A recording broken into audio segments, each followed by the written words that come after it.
नमस्कार दोस्तों, मेरे इस YouTube चैनल त्रिदेव शक्ति में आपका बहुत बहुत स्वागत है। आज के इस वीडियो में हम आपके लिए लापसी तापसी की कहानी लेकर आए हैं। एक समय की बात है, किसी गांव में दो मित्र रहते थे। एक का नाम था लापसी और दूसरे का नाम था तापसी। तापसी सदा भगवान की सेवा पूजा पाठ में लीन रहता था और लापसी रोज 1.25 सेर दही की लस्सी बनाकर भगवान को भोग लगाकर चद्दर तान के सो जाता था। एक बार दोनों दोस्तों में बहस छिड़ गई कि भगवान का कौन बड़ा भक्त है। लापसी बोला, मैं बड़ा भक्त हूँ। तो तापसी बोला, नहीं, मैं बड़ा भक्त हूँ, क्योंकि मैं सारा दिन भगवान की भक्ति में लगा रहता हूँ। संयोगवश उसी समय नारद मुनि पृथ्वी के भ्रमण के लिए आए हुए थे। उन्होंने लापसी तापसी को आपस में झगड़ते देखा तो उनके सामने प्रकट होकर लड़ने का कारण पूछने लगे। तब दोनों ने नारद मुनि को प्रणाम कर अपनी समस्या बताई। तापसी बोला, हे नारद मुनि, मैं हमेशा भगवान की भक्ति में लीन रहता हूँ। दीन दुनिया का ख्याल भी मुझे नहीं रहता है, इसलिए मैं भगवान का बड़ा भक्त हूँ।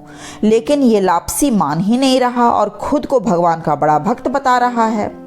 लापसी बोला, मुनिवर, मुझे पूजा पाठ भक्ति आदि नहीं आते, पर मेरा मन कहता है कि मैं भगवान का सच्चा भक्त हूँ।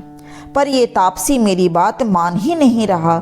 समस्या सुन नारद मुनि बोले, इसमें लड़ने की कोई बात नहीं है। इसका फैसला मैं कल कर दूंगा कि तुम दोनों में से सर्वश्रेष्ठ कौन है।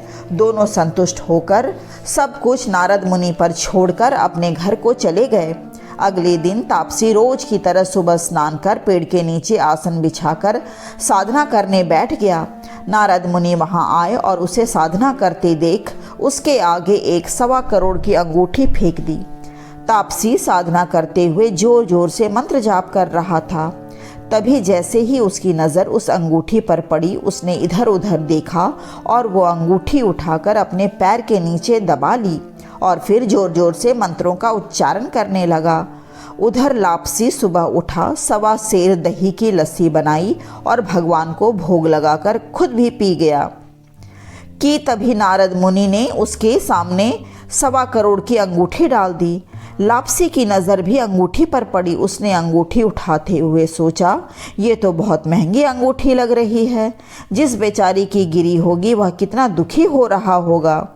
मुझे पता करना चाहिए कि अंगूठी किसकी है।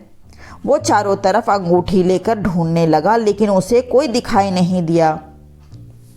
फिर उसने अंगूठी गांव के सरपंच को दे दिया और बोला, सरपंच जी, आप ढूंढ लेना कि ये अंगूठी किसकी है, उसे यह अंगूठी वापस कर देना। इसके बाद वो नदी के किनारे पहुंचा जहां तापसी साधना कर रहा था। तभी नारद मुनि उन दोनों के समक्ष प्रकट हो गए और बोले, तुम दोनों में से लापसी बड़ा भक्त है।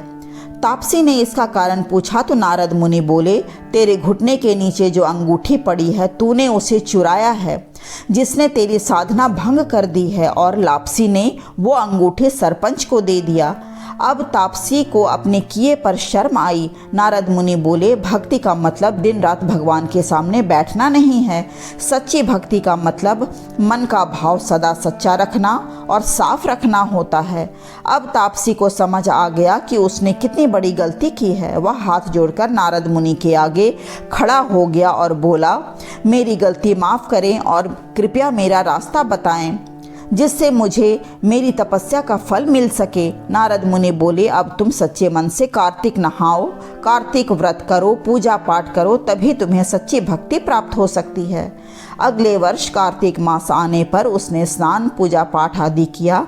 कार्तिक पूर्णिमा पर नारद मुनि उसके समक्ष प्रकट हुए और बोले, अब तू भगवान का सच्चा भक्त है। जैसे हीरे को तराशने पर उसकी चमक आती है, वैसे ही अब तेरी भक्ति भी चमक आ गई है। तुझे वरदान देता हूँ कि जो भी कार्तिक नहाएगा वो तेरी कहानी को ज़रूर सुनेगा। कार्तिक माह में कहानी सुनने के बाद यदि कोई तेरी कहानी नहीं सुनेगा तो उसे कार्तिक स्नान का फल नहीं मिलेगा। हे कार्तिक देव, जैसी तापसी का मार्गदर्शन किया, उसे सच्ची भक्ति दी, वैसे ही इस कहानी को कहने, सुनने, पढ़ने वाले और हुंकारा भरने वाले को देना। वीडियो अगर अच्छी लगी हो तो लाइक करें और कमेंट में जय विष्णु भगवान अवश्य लिखें और चैनल को सब्सक्राइब कर लें ताकि आपको मेरे आने वाली वीडियोस की नोटिफिकेशन मिलती रहे और आप वीडियोस को देख व सुन सकें। नमस्कार।